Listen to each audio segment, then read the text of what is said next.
libro favorito presenta. Cartas, por Friedrich Nietzsche.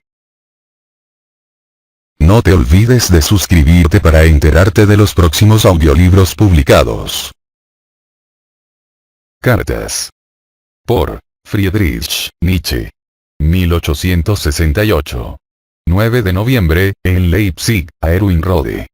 Me presentan a Richard y le digo algunas palabras de veneración. Se interesa por saber con mucha exactitud cómo he conocido su música, dice cosas terribles contra todas las representaciones de sus obras, excepción hecha de aquellas famosas de Múnich, se mofa de los directores que dicen con blandura a la orquesta: señores, ahora se hace apasionato, queridos, ahora un poquitín más apasionadamente. Wagner se divierte en imitar el dialecto de Leipzig. Ahora te contaré con brevedad lo que nos trajo consigo aquella velada. Voces de un género tan específicamente excitantes que todavía hoy no he alcanzado a recobrarme. Antes y después de la comida, Wagner ejecutó todas las partes importantes de los maestros cantores, imitando todas las voces y haciendo todo con gran naturalidad. Es un hombre extraordinariamente vivaz y fogoso, que habla muy rápidamente, es muy ingenioso y en compañía tan íntima se torna sumamente alegre. Tuve después con él un largo coloquio sobre Schopenhauer. Comprenderás qué placer fue para mí oírle hablar de él con un calor absolutamente indescriptible. ¿Qué le debía? Porque era el único filósofo que había comprendido la esencia de la música. Se interesó después sobre la actitud de los profesores en relación con él, y se rió mucho del Congreso de Filosofía de Praga, y habló de los siervos filosóficos. Leyó luego un episodio muy divertido de su vida de estudiante en Leipzig, en el que todavía hoy no puedo pensar sin reírme. Entre otras cosas, escribe con extraordinaria soltura e ingenio. Al fin, cuando estábamos por retirarnos, me estrechó con calor la mano y me invitó muy amigablemente a visitarle para hacer música y filosofía, 1870. Fines de enero, 15 de febrero, en Basilea, a Erwin Rohde. No puedes imaginarte cómo te echo de menos, aquí no tengo a nadie a quien confiar el lado bueno y el malo de mi vida, y esto es para mí una sensación nueva. Por si fuera poco, tampoco simpatizo con ninguno de mis colegas, acabo de obtener el doctorado, y este hecho supone para mí la confesión más vergonzosa de ignorancia. La profesión de filólogo cada vez se aleja más de cualquier aspiración crítica, fuera de los horizontes del helenismo. Dudo incluso si devendré algún día un auténtico filólogo. Si la casualidad no me ayuda, no lo lograré de ninguna forma. El motivo es que, por desgracia, carezco de modelos, y me veo a mí mismo acercándome a pasos agigantados al abismo de la pedantería, que no daría yo por vivir juntos los dos. He dado una conferencia sobre Sócrates y la tragedia que ha provocado un gran revuelo, amén de interpretaciones equivocadas, pero me ha servido para estrechar aún más, si cabe, los lazos con mis amigos de Tribschen. Espero que mi suerte cambie. Hasta Richard Wagner me ha sugerido de la forma más enternecedora el destino que considera más apropiado para mí. Ciencia, arte y filosofía forman un amasijo tan informe en mi interior que puede que algún día engendre monstruos. 1871. 21 de junio, en Basilea, a Bongersdorf. Convendremos, en qué sentido precisamente ese fenómeno de nuestra vida moderna, y para hablar con propiedad, de la Europa cristiana y su estado, ante todo la civilización romana ahora predominante en todas partes, descubren la enorme tara que afecta a nuestro mundo. Todos nosotros, con todo nuestro pasado, somos culpables, de semejante terror manifestado a la luz del día. De modo que, desde lo alto del sentimiento por nosotros mismos, deberíamos estar muy lejos de querer imputar el crimen de un combate contra la cultura a estos desdichados. Sé lo que quiere decir esto. El combate contra la cultura. La noticia del incendio parisino se refiere a los episodios de la Comuna y a la noticia falsa, y que para esta época él ya debía saber que era falsa, del incendio del Louvre, me dejó anonadado durante varios días, me deshacía en lágrimas y dudas. Empecé a ver el conjunto de nuestra existencia científica, filosófica y artística como un absurdo, porque un solo día basta para borrar las supremas maravillas quizá de periodos enteros del arte. Me aferré con firme convicción al valor metafísico del arte, que no puede existir por culpa de la pobre gente, pero debe cumplir misiones más altas. Pero, a pesar de mi extremo pesar, no estaba en condiciones de arrojar la más mínima piedra a esos profanadores, que, para mí, solo eran agentes de la culpabilidad universal, sobre la que hay tanto que meditar. 1872. 30 de enero, a Richel. Estimado señor consejero privado. Espero que no se molestará usted si le digo, con absoluta franqueza, que me asombra no haber escuchado de sus labios la más mínima palabra amable sobre el libro que acabo de publicar, El nacimiento de la tragedia, sobre todo porque se trata de una especie de manifiesto, y desde luego, invita a todo menos al silencio. Probablemente el asombrado será usted, respetado maestro, si continúa leyendo. Yo creía que de encontrar usted algo prometedor en su vida sería este libro, prometedor para el conocimiento que tenemos de la antigüedad, prometedor para el espíritu alemán, aun cuando ciertos individuos tuvieran que perecer por ello. En efecto, por mi parte al menos, yo no dejaría de extraer de mis puntos de vista todas las consecuencias prácticas que ellas comprenden, y usted se hará una idea de ello si yo doy aquí conferencias públicas sobre el porvenir de nuestros establecimientos educativos. Me siento, puede usted creerlo, desprovisto de ambiciones y prudencias personales. Y no buscando nada para mí, es para los demás que espero hacer algo. Lo que más me importa es adueñarme de la joven generación de filólogos, y pensé que sería un pobre signo el que no pudiera conseguirlo. Su silencio, pues, me intranquiliza un poco.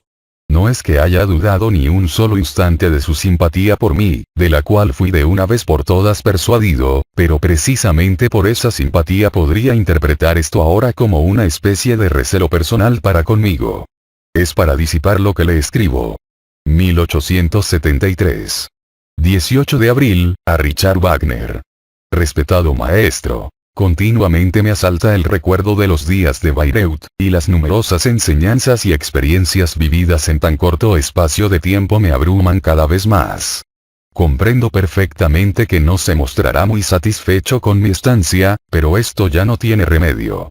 Reconozco que yo me doy cuenta de las cosas demasiado tarde. Ahora, recordando el pasado, surgen sensaciones y pensamientos nuevos que deseo grabar a fuego en mi memoria. Sé muy bien, queridísimo maestro, que una visita como la mía no debe de resultarle muy agradable que digamos, e incluso sería insoportable en algunos momentos.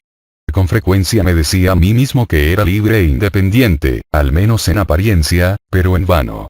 En fin, le ruego me considere uno de sus discípulos que espera con la pluma en la mano y el cuaderno ante sí, he de reconocerlo. Cada día que pasa aumenta mi melancolía al drama perfecta cuenta de cuánto me agradaría ayudarle de alguna manera, poder serle útil en algo, pero soy completamente incapaz de ello, y si ni siquiera puedo aportar mi granito de arena para que usted se distraiga y alegre. 1879, 11 de septiembre, a Petergast. Estoy al final de mis 30 años. La mitad de la vida, decían en esa edad en tiempos del milenio y medio. Dante tenía por entonces la visión de la que habla en las primeras palabras de su poema. Ahora bien, llegado a esa mitad de la vida, estoy tan acorralado por la muerte que me podría llevar en cualquier momento. La índole de mi sufrimiento me inclina a pensar en una muerte súbita, convulsiva, aunque preferiría una muerte lenta y lúcida que me permita hablar con los amigos, debe ser más dolorosa. En este sentido ahora me siento como el último de los patriarcas. Pero también porque he realizado la obra de mi vida.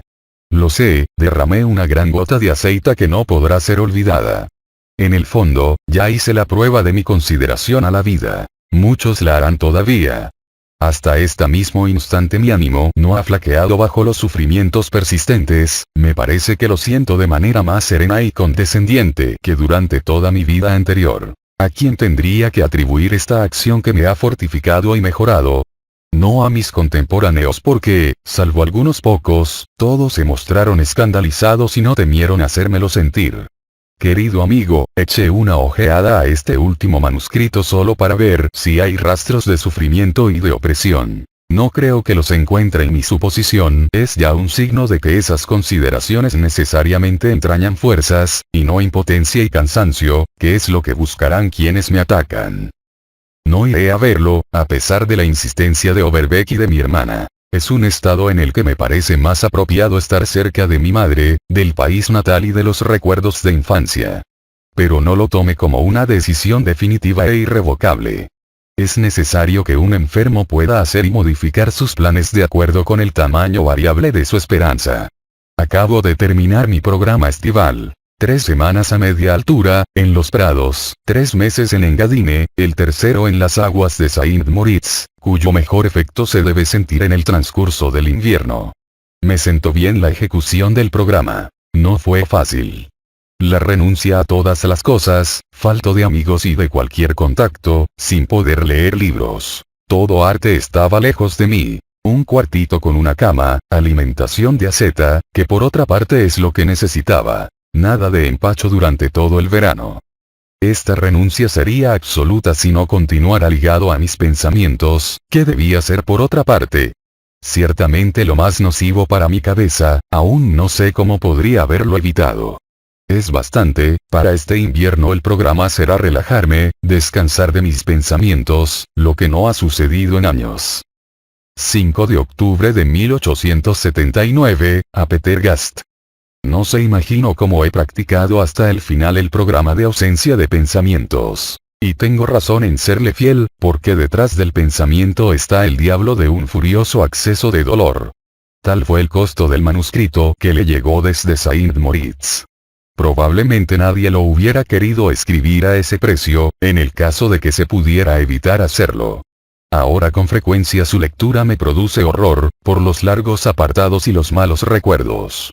Con excepción de algunas líneas, el total fue concebido sobre la marcha y esbozado con lápiz en 6 cuadernitos. La transcripción me daba náuseas. Tuve que dejar pasar una veintena de encadenamientos más largos, desafortunadamente algunos de los más esenciales, porque nunca tenía el tiempo suficiente para extraerlos del horrible garabateo en lápiz. Lo que ya me sucedió el verano pasado. Después de lo cual, el encadenamiento de los pensamientos escapa de mi memoria. En efecto tengo que arrebatar los minutos y los cuartos de hora a la energía del cerebro de la que usted habla, arrancándolos de un cerebro que sufre. A veces me parece que no podré hacerlo nunca más. Leo su copia y me cuesta entenderme a mí mismo, de tan agobiada que está mi cabeza. 1880. 14 de enero, a Maluida von Meisenburg. Aunque para mí escribir esté entre los frutos rigurosamente prohibidos, usted, a quien venero como a una hermana Mayo, debía recibir una carta mía, y sin duda será la última. Porque el espantoso y casi incesante martirio de mi vida me hace languidecer en espera de su fin, y según ciertos indicios la apoplejía liberadora estaría bastante próxima como para confiar en su llegada. Con respecto al tormento y a la renunciación, puedo comparar mi vida de estos últimos años con la de una asceta de cualquier época. Si bien es cierto que los mismos años me beneficiaron mucho en cuanto a la purificación y a la limpieza del alma, y para eso no tuve necesidad ni de religión ni de arte. Observará que estoy orgulloso de eso. En realidad, solo el desamparo total me permitió descubrir mis propias fuentes de salud. Creo haber realizado la obra de mi vida, es cierto que no teniendo un momento de tranquilidad. Pero sé que para muchos derramé un gran gota de aceite y que les di una señal de ánimo pacífico y de sentido de la equidad para la elevación de sí mismos. Le escribo esto como agregado, a decir verdad debería ser pronunciado en el momento de la conclusión de mi humanidad. Ningún dolor ha podido ni podría inducirme a un falso testimonio contra la vida tal como yo la concibo. Enero, al Dr. Oeiser. Para atreverme a escribir una carta, debo esperar 4 semanas, como término medio, a que llegue la hora soportable, después de lo cual todavía me queda expiarlo. Mi existencia es una carga espantosa. La hubiera rechazado hace mucho tiempo, de no ser por las experimentaciones tan instructivas en el dominio intelectual y moral, precisamente durante ese estado de sufrimiento y de renunciación casi absoluta, ese alegre humor, ávido de conocer, me eleva a alturas donde triunfo sobre cualquier tortura y cualquier desesperanza. En términos generales, nunca fui más feliz en toda mi vida. Así y todo. Un constante dolor, una sensación parecida al mareo, durante horas una semiparálisis que me vuelve difícil la palabra, alternando con accesos furiosos, el último me hizo vomitar 3 días y 3 noches, esperaba que viniera la muerte. Permanecer solo y pasearme, aire de altura, régimen en base a huevos y leche. Cualquier remedio calmante ha sido inútil. El frío me hace muy mal. En las próximas semanas bajaré hacia el sur para comenzar mi existencia de paseante. El consuelo son mis pensamientos y mis perspectivas. Durante esos recorridos garrapateo aquí y allá algo sobre una hoja, no escribo nada sobre mi escritorio, algunos amigos descifran mis garabatos. A continuación va mi última producción, que mis amigos terminaron de pasar en limpio. Acéptelo con benevolencia, incluso si no coincidiera en parte con su propia manera de pensar. No busco adeptos, créame. Gozo de mi libertad y deseo ese placer a todos los que tienen derecho a la libertad espiritual. Ya me ha pasado muchas veces perder durante mucho tiempo el conocimiento. Durante la primavera del año pasado, en Vale, me habían desahuciado. Desde mi última consulta mi vida disminuyó sensiblemente.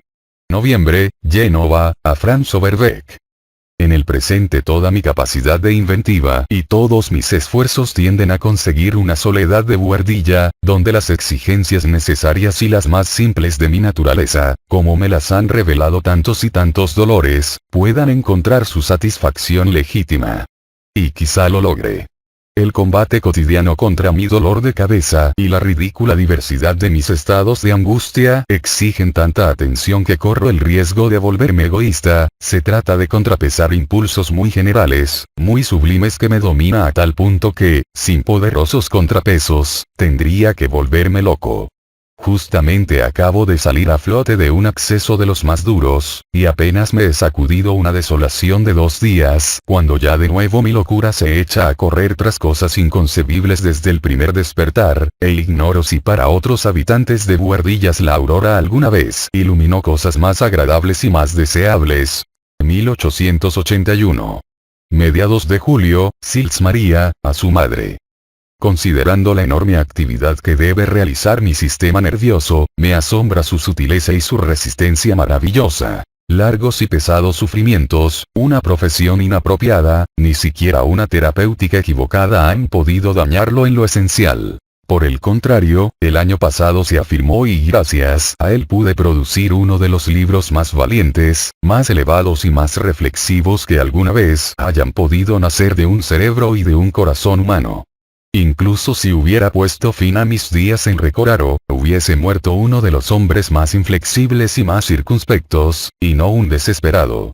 Mis cefalalgias son muy difíciles de diagnosticar, y en cuanto a los materiales científicos necesarios para eso, sé que no importa de qué médico se trate. Sí, mi orgullo científico se ofende cuando usted me propone nuevas curas y parece creer que yo me abandono a la enfermedad. Téngame confianza también en cuanto a esto. Hace solo 1 año que prosigo el tratamiento y si antes cometí faltas fue por haber cedido y experimentado lo que otros me aconsejaban con apresuramiento. Así pasó con mis estadías en Naumburg, en Marienbad, etc. Por otra parte, todo médico comprensivo me dejó entrever que una cura se daría al cabo de muchos años, y que ante todo me hace falta desembarazarme de las repercusiones graves que resultaron de los falsos métodos con los que me trataron durante tan largo periodo. En adelante seré mi propio médico y quiero que se diga, además, que habré sido uno de los buenos, y no solo para mí mismo. En cualquier caso, me preparo todavía para muchos periodos dolorosos. No se impacienten, se lo suplico de todo corazón. Eso es lo que me impacienta más que mis propios sufrimientos, porque me prueba qué poca fe en mí mismo tienen mis parientes más próximos. Quien observara secretamente el cuidado que pongo en mi cura, en condiciones favorables a mi gran empeño, no dejaría de felicitarme. 30 de julio, a Franz Overbeck. Estoy asombrado, realmente maravillado. Tengo un predecesor y que uno. Casi no conocía nada de Spinoza. El que yo lo buscara precisamente ahora fue un acto del instinto. No solo que su tendencia general es igual a la mía, de convertir el conocimiento en el más poderoso de los impulsos, me identifico con 5 puntos principales de su doctrina. El más inaudito y más solitario de los pensadores, es el más cercano a mí precisamente en esas cosas. Niega el libre albedrío, las finalidades, el orden cósmico / ético, lo no egoísta, lo malo. Mi soledad es ahora al menos una soledad a duro. 14 de agosto, en Sils María, a Peter Gast. El sol de agosto está sobre nosotros, el año corre, un silencio más grande, una paz más grande recomienzan sobre las montañas y en los bosques. En mi horizonte se levantan pensamientos que nunca había visto, no los dejaré traslucir y me mantendré en el seno de una calma impasible. Ah, mi amigo, a veces me atraviesa la sensación de que después de todo vivo una vida tan peligrosa porque soy de esa clase de máquinas que pueden explotar. La intensidad de lo que siento me da escalofríos y risa, ya me pasó muchas veces no poder dejar la habitación, bajo el pretexto risible de que mis ojos estaban inflamados, de que, el día anterior a cada una de esas oportunidades, durante mis vagabundeos, lloraba demasiado, no lágrimas sentimentales, sino de alegría. Y en medio del llanto, cantaba y profería cosas absurdas, colmado de una nueva visión que tuve antes que todos los hombres.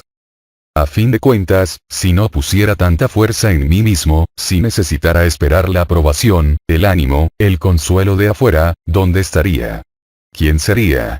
Realmente hubo instantes y periodos enteros de mi vida, por ejemplo el año 1878, en que hubiese sentido un asentimiento, un apretón de manos en señal de aprobación como el mayor de los consuelos y precisamente entonces, habiendo podido hacerme un bien, aquellos me dejaron en manos de quien yo creía que podía confiar.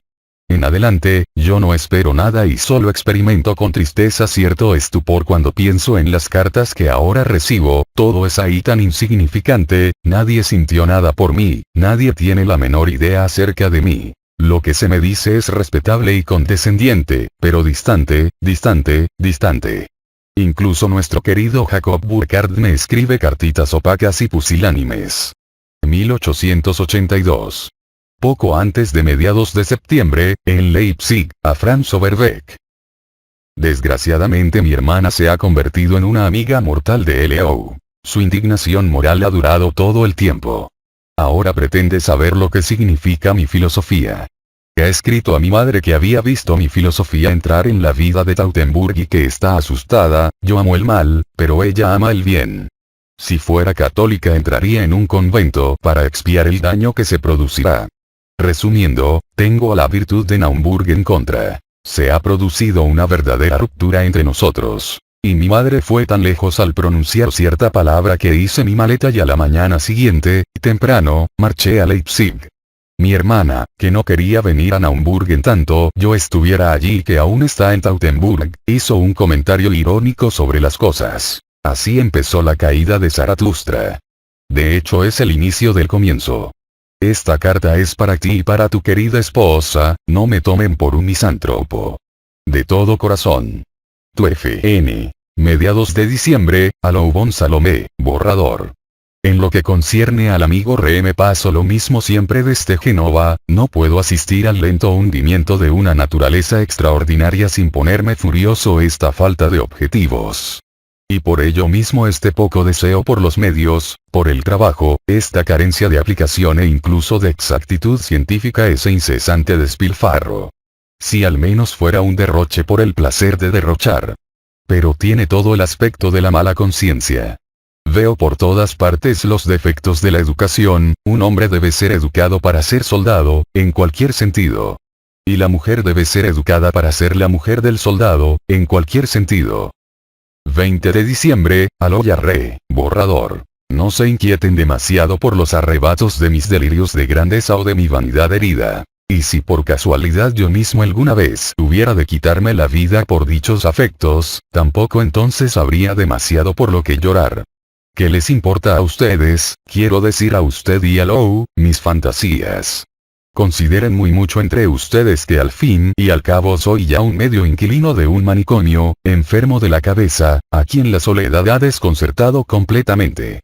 Por esto he llegado a la comprensible razón de mi situación, después de haber tomado por desesperación una increíble dosis de opio. En vez de haber perdido la razón parece que finalmente me viene. Por lo demás he estado enfermo durante semanas. Y si les digo que durante 20 días el tiempo aquí ha sido como en Horta, mi estado les parecerá más comprensible. Pido a Lou que me perdone todo, prometo, solo intentar hacer lo mismo. Quizá tenga la ocasión de perdonarle también algo a ella. 1883. 21 de abril, a Peter Gast. Considere usted que yo provengo de círculos donde toda mi evolución se considera recriminable y se la recrimina. Fue solo una consecuencia de que mi madre, el año pasado, me llamara afrenta para la familia y una vergüenza para la tumba de mi padre. Mi hermana, me ha declarado su franca enemistad hasta que emprenda el camino de vuelta y me esfuerce en llegar a ser una persona buena y auténtica. Ambas me consideran un egoísta, frío y duro de corazón. También lo antes de conocerme más cerca tenía de mí la opinión de que era un carácter vulgar del todo y bajo, siempre dispuesto a aprovecharme de los otros para mis fines. Cosima ha hablado de mí como de un espía que se introduce en la intimidad de otros y que, cuando la tiene, hace de ella lo que quiere. Wagner es rico en malas ocurrencias. Pero ¿qué dice usted del hecho de que intercambiara cartas, incluso con mis médicos, para manifestar su convicción de que mi cambio de modo de pensar se debía a vicios perversos, sugiriendo la pederastia? Finalmente, solo ahora, tras la publicación del Zaratustra, llegará lo peor, dado que con mi libro santo he desafiado a todas las religiones. 3 de septiembre, a Petergast. Esta engadina es el lugar de nacimiento de mi Zaratustra. Acabo de encontrar el primer bosquejo de los pensamientos con los que se juega en él. Abajo está escrito: comienzos de agosto de 1881 en Sils Maria, a 6.000 pies sobre el mar y más alto sobre las cosas humanas. 1884. 2 de abril, a Franz Overbeck. La maldita manía antisemita estropea todas mis cuentas sobre independencia pecuniaria, discípulos, nuevas amistades, prestigio. Ella nos enemistó a R. Wagner y a mí, ella es la causa de la ruptura radical entre mi hermana y yo, etcétera, etcétera. He sabido aquí cuánto se me reprocha en bien a un editor como el que tengo. 1887. 12 de mayo, a Maluida von Meisenburg. La señorita Salomé me ha comunicado a sí mismo su compromiso matrimonial. Le deseo sinceramente éxito y felicidad. Hay que evitar este tipo de personas, a las que falta todo sentido del respeto. Nadie sabe decirme quién es el doctor Andreas. 20 de mayo, a Petergast. Paralelamente una carta sobre asuntos de dinero concernientes a Paraguay. Estoy lo suficientemente cuerdo como para tener el mayor cuidado de no mezclarme en modo alguno en esa empresa antisemita. 1888. 30 de octubre, en Turín, a Petergast. Me acabo de mirar al espejo. Nunca había visto semejante aspecto. Un buen humor ejemplar, bien alimentado y 10 años más joven de lo permitido. En mi trattoria consigo sin duda los mejores bocados que hay. Siempre se me indica lo que en ese momento está especialmente logrado. Aquí el sol sale un día tras otro con la misma implacable plenitud y claridad.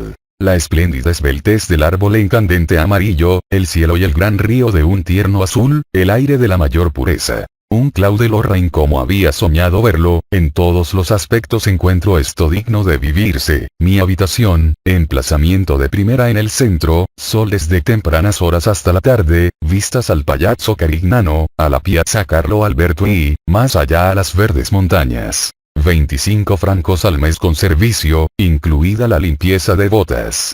En la trattoria pago por cada comida 1 franco con 15 y añado, cosa que sin duda se toma como excepción otros 10 céntimos. A cambio obtengo una porción muy grande de minestra, bien sea seca, o bien en bomillón. 30 de diciembre, a Petergast, borrador. Entonces escribí a las cortes europeas, en una arrogancia heroico-aristofánica, una proclama para aniquilar a la casa Hohenzollern, esta raza de criminales e idiotas escarlata desde hace más de 100 años. Para ello dispuse del trono de Francia, incluida Alsacia, declarando emperador a Víctor Bonaparte, el hermano de nuestra Letitia, y nombrando embajador de mi corte a mi distinguido M.S. Bourdeau. 1889. 3 de enero, a Meta von Salis. El mundo está radiante, pues Dios está sobre la tierra. ¿No ve usted cómo se alegran todos los cielos? Yo acabo de tomar posesión de mi imperio, arrojaré al Papa a la cárcel y haré fusilar a Guillermo, Bismarck y Stoker. El crucificado. 3 de enero, a Cosima Wagner. Se me cuenta que un cierto bufón divino de estos días ha terminado los ditirambos a Dionisos. 3 de enero, a Cosima Wagner. A la princesa Ariadna, mi amada. Es un prejuicio que yo sea un ser humano. Pero ya he vivido entre los hombres y conozco todo lo que los hombres pueden experimentar, desde lo más mínimo hasta lo más alto. Yo he sido entre los indios Buda, en Grecia Dionisos, Alejandro y César son mis encarnaciones, igual que el poeta de Shakespeare, Lord Bacon. Por último fui además Voltaire y Napoleón, quizás también Richard Wagner, pero esta vez vengo como el triunfante Dionisos, que hará de la tierra un día festivo. No es que tenga mucho tiempo, los cielos se alegran de que yo esté aquí, también he estado colgado en la cruz. 3 de enero, a Cosima Wagner. Este breve a la humanidad debes publicarlo tú, desde Bayreuth, con el rótulo La Buena Nueva. 4 de enero, a Jacob Burckhardt.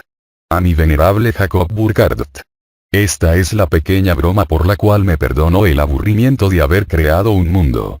Ahora es usted, eres tú, nuestro grandísimo maestro, puesto que yo junto con Ariadna, solo he de ser el dorado equilibrio de todas las cosas. Por todas partes tenemos seres que están por encima de nosotros, Dionisos.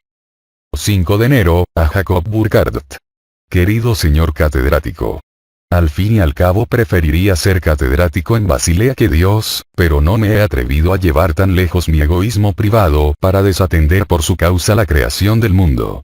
Como usted sabe, de alguna manera hay que saber hacer sacrificios, en cualquier lugar donde uno viva.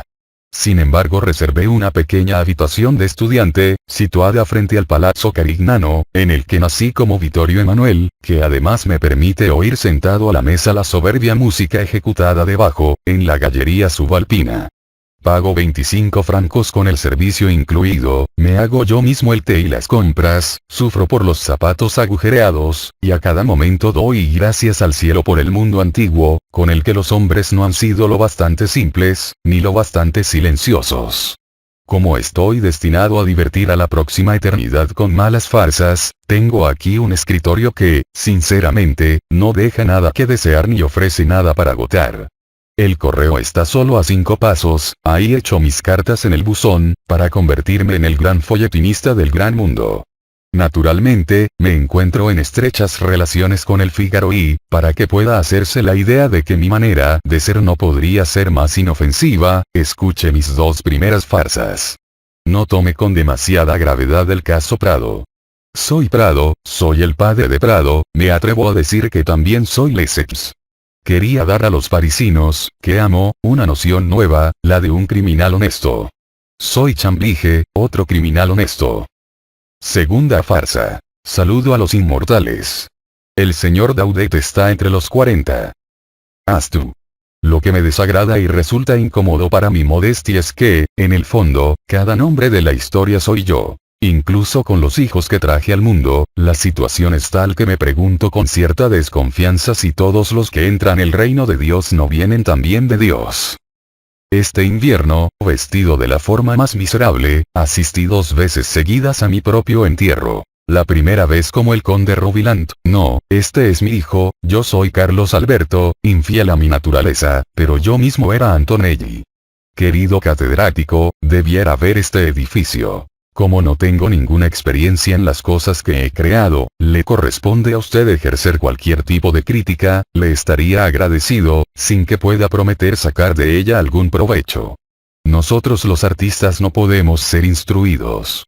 Hoy me he regalado el espectáculo de una opereta, genialmente morisca, en esta ocasión también constaté con placer que tanto Moscú como Roma son realidades grandiosas. Vea que hasta el paisaje no carece de talento. Reflexione, tendremos bellas charlas, Turín no está tan lejos, ningún deber profesional serio se impone por el momento, nos tomaríamos un vaso de Veltiner. El desaliño es la vestimenta de rigor. Con todo afecto. Nietzsche. PS, por todas partes me paseo vestido de estudiante, aquí y allá doy palmadas en la espalda a cualquiera y le digo, si amo contenti. Son Dio, oh fato que esta caricatura, mañana vendrá mi hijo Humberto y la deliciosa Margarita, pero los recibiré de la misma forma, en mangas de camisa. El resto, para la señora Cosima, Ariadna, de vez en cuando hago algo de magia. Hice encadenar a Caifás. El año pasado también los médicos alemanes me crucificaron con persistencia. Suprimidos Guillermo, Bismarck y todos los antisemitas. Puede usar como quiera esta carta, con tal de que no me rebaje en la estima de los basilienses. Fin de cartas, por Friedrich Nietzsche. No te olvides de suscribirte para enterarte de los próximos audiolibros publicados.